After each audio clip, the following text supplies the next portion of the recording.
first. This is KIMT Storm Team 3, weather coverage you can count on. Welcome back. Happy Friday. It is Friday here, and I know it's not looking so much like a Friday, but maybe it is when you consider what time of year it is. We are almost at that point where Thanksgiving is here. We're less than a week away from Turkey Day itself, and if you have plans to travel, things are looking good on the roadways, which is good news, especially after we had the snow earlier this week that made things pretty treacherous. But things looking good. I-35 near Mason City, Highway 14 near Casson, Highway 52 near Zumbrota, Highway 14 near Owatonna. Everything is nice and clear. We're not really seeing much, if anything at all, from the snow that did fall just a couple days ago. All right, satellite and radar here is also trying its best to pick up on some possible sunshine. Most of it can be found further to the west. Hard to say if we're actually seeing sun coming through. I can tell you where we're seeing some of these breaks.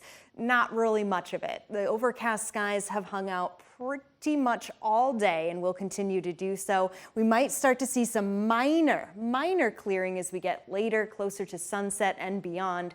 Closer to 35 here, and that's about it. And that's because the low pressure system that was responsible for bringing us the rain, the snow, the winds, it has finally made its way out. And as it has moved out further off to the northeast, it has allowed for some high pressure to come through. It's not very strong, and we can see that with the fact that there's still clouds across the area, but it's still here. These clouds carrying a lot less moisture than they had earlier on in the week. It's also helped definitely when it comes to the winds. With that low pressure scooting on over, they're far enough apart now. We're not looking at a tight pressure gradient, so winds have calmed. We're still around 14 miles per hour in Rochester, and that's pretty normal. We're under 10 in Austin, Albert Lee, Owatonna, Mankato, even Mason City only sitting at 9 miles per hour when it comes to the winds. But a 30-degree temperature right now below the freezing point. It does feel like the 20s, and that's not just in Mason City, that's across the board. So even the lightest of winds is enough to push down these real feels.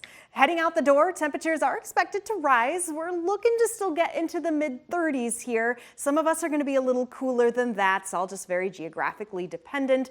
And the fact that if we do get to see some of the sunshine come through, that will only help. Overall, though, it will be cloudy, it will be cool. Temperatures stick into the 30s. Sky Tracker 3 is going to show you what I'm talking about. This is around 6 p.m., so the sun has set at this point, but maybe we'll get to see a nice little sunset on the horizon for a few of our counties here, Hancock, Winnebago County, and it almost looks like these clouds are really going to start retreating for our Saturday.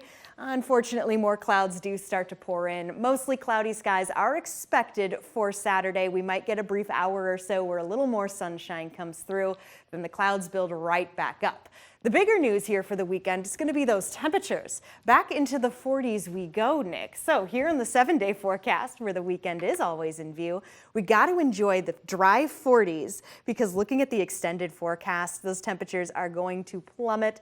And Thanksgiving, the day itself, looking to have some of the coolest temps on the 7-day. I see some teens for lows. I know what that means. That heater's not going to stop running. Nope, exactly. So, turn up the gas. Here we go. All right. Thank you, Sarah.